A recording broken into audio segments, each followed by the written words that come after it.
కొంచెం, కొంచెం పెద్దగాను. ఆ! కొంచెం తీసుకుంటాడు అంతే. 10 మందితో ఉన్నప్పుడు మనం ఛా! అనే మాట వాడకూడదు.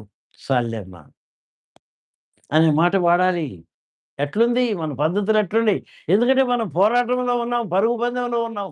పరుగు పందెంలో ఉండవలసిన వాడు ఎంత మితముగా ఉంటాడు. పరుగు పందెంలో ఉన్నవాడు ఎక్కడ క్రొవ్వు పట్టిన మెట్టు చెప్పరే ఉండదు. కండలు తిరిగుంటాడు. కండలు కనబడుతుంటాయి. అదే ఏమిటండి 3 పీసా? 3 పీసా? 5 పీసా? ఎవరు ఎనకోళ్ళకి చెబుతారేమో. సుధీర్. ఆ! ప్రదీప్ బాబు. సుధీర్ అంటున్నా. ఆ కర్వ్‌లు కనబడాల. పరిగెత్తేవాడు. అవునా కాదండి? అట్లుండాలి క్రైస్తవ జీవితం. ఎప్పుడు సిద్ధమే. పదండి పోదాం.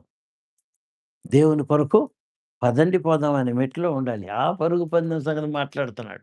నేను అయిపోయిందని అనుకోవట్లా అంటున్నాడు పౌలు గారు. నేను చేరుకున్నాను. అయిపోయింది. నేను చేయాల్సిందంతా నా పని అయిపోయింది అనట్లా నేను. ఇంకా ఆయన పిలిచిన పిలుపులకు కలుగబోవు ఉన్నతమైన బహుమానం. ఇతని గ్రేడ్‌లో ఏ మేరకు ఆ ఉన్నతమైన స్టేటస్సు, ఆ ఆధిపత్యం ఏంటో మనకేంటి చెప్పమంటావా? ఆ! ఒక్కోసారి నేను గూడా ఆలోచిస్తా. ఎట్టో గట్ట ప్రభా పరలోకంలోకి చేర్చునాయన. అదే నాకు గావాల్సింది అంటా. అది గాదండి మనం అనాల్సింది. ఆయనేమన్నాడు? ప్రకటన గ్రంథం 3:21లో ఏమన్నాడు? నేను జయించి నాతో కూడా నా తండ్రి సింహాసనం మీద కూర్చున్న ప్రకారము నేను జయించి చదవండి. నేను జయించి ఆ!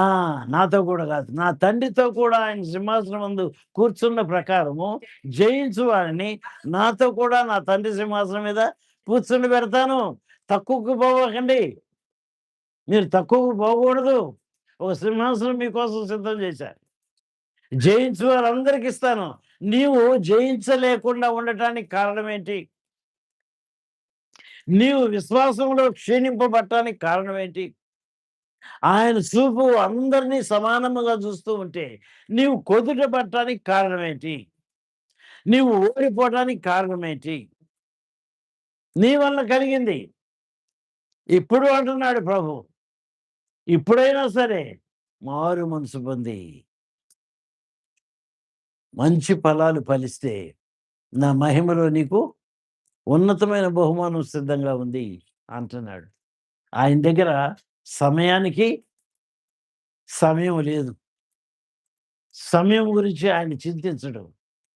నీవు పరలోక రాజ్యంలో చేరతావంటే ఉదాహరణకు నన్ను నేనే చెప్పుకుంటున్నాను. నేను పరలోక రాజ్యంలో చేరాలి అంటే 81 చాల్లా. 81 సంవత్సరాలు చాల్లా. ఇంకొంచెం శుభ్రం చేయాలా? ఇంకొంచెం శుభ్రం చేయాలా? ఈ పరుగు పందెంలో ఏదో పాప భారం ఉందో, ఏదో లోక భారం ఉందో, శారీర భారం ఉందో అయన్నీ కడిగి వేయబడాలా, శుద్ధి చేయబడాలా. ఒక మహిమా స్వరూపము సంఘం ముందు నేను చూపించాలి అని ఆయన ఎదురు చూస్తూ ఉన్నాడు.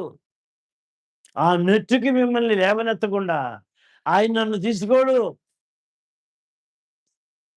అర్థం చేసుకుంటున్నామా? ఇది దేవుని ప్రేమ.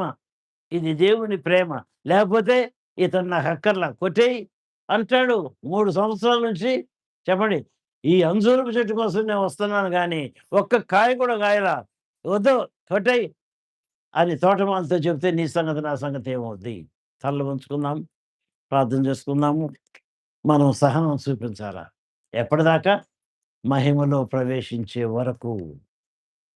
ఈ ఓపికతో ఈ పరుగు పందెములో సాగుదాము.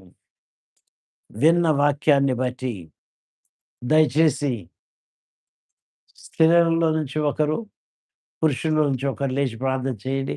ఈరోజు కొంచెం టైం ఎక్కువ తీసుకున్నాను. సరే. నేను ప్రార్థన చేసి ఆశీర్వాదం ఇస్తాను. ఆ తర్వాత స్త్రీలలో నుండి ఒకళ్ళు, పురుషుల్లో నుంచి ఒకళ్ళు ప్రార్థన చేద్దురు గాని. మన పరలోక తండ్రి నాయన నీ సన్నిధిలో మమ్మల్ని ఈ విధముగా సమకూర్చుకొని, ఆ పరలోక రహస్యాలు, ఆ పరలోక